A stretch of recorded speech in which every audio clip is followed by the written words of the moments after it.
Et du coup, ce soir, ce sera John Wick. Tout à fait. Donc John Wick, qui est un film réalisé en collaboration avec donc David Leitch et Chad Stahelski. Donc deux illustres inconnus pour moi, je sais absolument pas ce qu'ils ont fait d'autre. On va Pareil. retrouver dans deux rôles principaux donc Keanu Reeves, ben, Bah, qui est la moins principale que, raison pour laquelle je vais aller voir ce film. le héros, et qui joue également Willem Dafoe, voilà, qu'on retrouve voilà, enfin il joue quelqu'un. J'avoue que j'ai même pas vu dans les bandes annonces, je crois. Ouais, non, je crois il doit peut-être passer une demi-seconde, je l'ai vu sur le casting, il joue le rôle de Marcus, alors on sait pas trop qui est Marcus.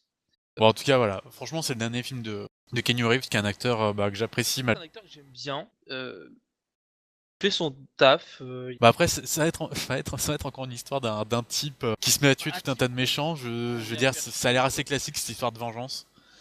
Voilà, Attendons de voir ce que ça peut donner. on a vu Equalizer comme ça, il y a eu Tekken, il y a eu pas mal de choses. Un type qui sort de nulle part, il a tué tout le monde, notamment un réseau très organisé apparemment, donc c'est assez étonnant. Donc je te propose qu'on y aille, et puis on revient dans quelques instants pour vous dire ce qu'on en a pensé. À toutes. À tout. Eh ben, c'était bien fun, j'ai trouvé. Keanu Reeves égal à lui-même dans ce genre de rôle, on va dire très porté sur l'action, un peu comme on pouvait le voir dans les Matrix. Très peu porté sur les émotions aussi. Ouais, Il ouais, reste, ouais. il reste de marbre, limite, tout le film, quoi. C'est pour ça qu'on Oui, le prend aussi, hein. ça rentre dans le cadre du personnage, et je trouve pas ça complètement déconnant. Que je pourrais en dire. Alors, moi j'ai trouvé le film très agréable, très sympathique à regarder, parce que il a un petit côté humour, on va dire, un peu parfois macabre, mais il y a un petit côté humour qui est assez Mais en fait, sympathique. franchement, le film pourrait être très classique. Il se rachète pour une chose qui est très sympa. Tout le monde connaît John Wick. Je veux dire, tout le monde Oui, dans cet univers qui est dépeint, qui est assez intéressant d'ailleurs, je trouve, cet univers de Malfrat. Tout le monde connaît John Wick et la menace qu'il peut représenter, la personne qu'il a été et le danger qu'il représente. Et du coup, il en découle certaines notes humoristiques qui sont assez agréables, qui vont lâcher la notamment tension de 3 petites secondes, de ses qui est adversaires. très sympa, quoi. Que dans la plupart des films de ce genre-là, on va avoir le gentil, on va dire, qui va sortir d'on ne sait où et se mettre à dégommer du mafieux à tour de bras pour finalement découvrir que c'est un ex du KGB ou de la CIA ou quoi. Non. Là, clairement, c'est dans les 10 premières minutes du film, les gars savent qui ils doivent affronter. Et ils en ont peur. Même le grand chef de la mafia, il en a peur quand il y a un gars qui l'appelle parce qu'il va vouloir se venger, et le connaissant, c'est dramatique. C'est-à-dire que, alors, je vais pas spoiler, mais que c'est dit rapidement dans le film, mais en gros, le chef mafieux explique à un autre personnage que le jour où John Wick a voulu se barrer de l'organisation, il lui a confié une mission impossible. L'objectif de la mission, c'était que John Wick se fasse tuer pour pas qu'il puisse tout simplement révéler les informations qu'il savait. Pour Le pas gars, qu'il puisse partir tout simplement, quoi. voilà. Le gars, il a réussi la mission, mais non seulement il a réussi la mission, mais grâce à cette mission, on va dire les mafieux ont pu asseoir les bases d'un empire. Il parle de montagnes de cadavres. Et je sais pas exagéré dans le film, hein. Il y a un nombre de morts assez impressionnant. Ouais, franchement, le point fort de ce film, ça va être franchement les scènes de gunfight. Toutes les scènes de tir, elles sont vraiment impressionnantes et très bien faites. Et ça se ressent en fait que les deux réalisateurs sont en fait des anciens cascadeurs, qui ont notamment a été cascadeur de Keanu Reeves, ce qui explique du coup qu'ils se connaissent bien à mon avis. Je pense que c'est de cette optique-là, on arrive très bien à voir du coup les cascades qui sont mises en place. Je pense qu'ils avaient du coup une très bonne idée. Et du coup qu'ils savent réaliser très bien ce genre de choses, parce qu'ils ont vu, ils savent comment ça marche quoi. Et c'est vrai que Oui. de ce point de vue-là, elles sont vraiment, vraiment très sympas.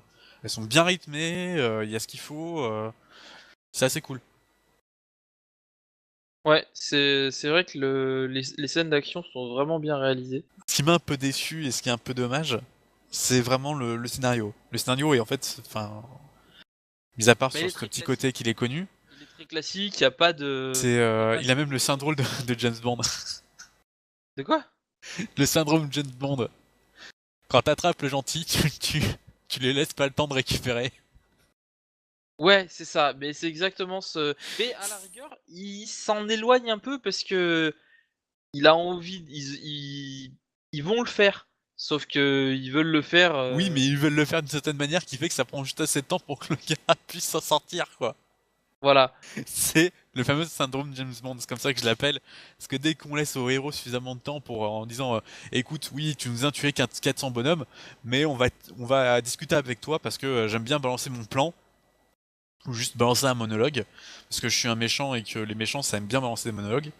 On le voit d'ailleurs dans Indestructible, mais ça c'est autre chose. Mais ce que j'ai bien aimé, contrairement à beaucoup de,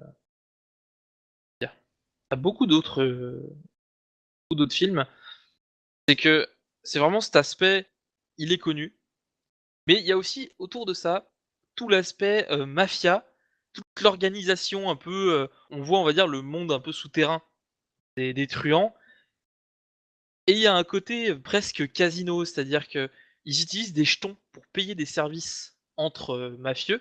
Après, quant à l'obtention de ces jetons, je pense que ça doit faire partie de certaines primes, mais notamment payer un coup à boire, payer l'accès à une sorte de club privé spécial tueur à gages ou des trucs comme ça. Tout se fait par l'intérieur de ces jetons.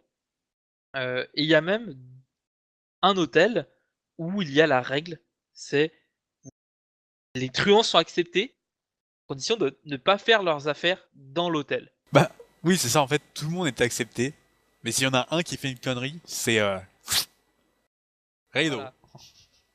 Et du coup, j'ai bien aimé ce monde un peu étrange, un peu différent. C'est pas l'histoire des jetons. Je trouve ça intéressant, original. Typiquement un peu à la manière des casinos où les gens se payent avec des jetons, un truc comme ça.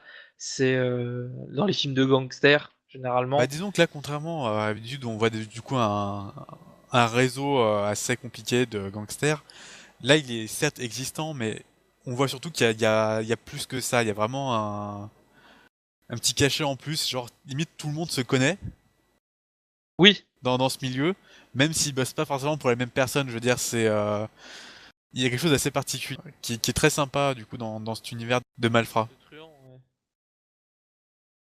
Donc moi c'est vraiment ce qui m'a séduit sur ce film, avec en plus le côté un peu action. C'est vrai que les scènes de dialogue sont pas spécialement mémorables, mais elles sont là, elles font leur petit effet et c'est suffisant pour moi. Voilà, c'est suffisant, j'ai bien aimé, donc voilà. Donc moi je vous conseille d'aller le voir personnellement, parce que j'ai bien accroché au film.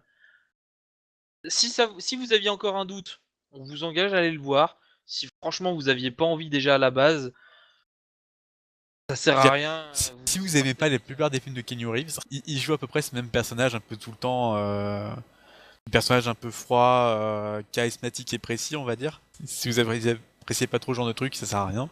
Après, si vous aimez un acteur, c'est pas forcément une mauvaise pioche. Non, c'est ça, ouais. Donc, bah, allez-y si vous voulez vous faire plaisir. Après, voilà, il se rattrape par certains côtés, mais le fait est qu'il est quand même assez classique dans son déroulement. Du coup, ça mérite pas non plus. Je vais pas lancer des milliers de fleurs devant le passage de ce film. Non, non, non, c'est pas nécessaire. C'est voilà. C'est un bon film et moi il m'a plu. Et donc ce sera tout ben, pour John Wick. Et donc on vous donne rendez-vous ben, à la prochaine séance. Ciao! Salut!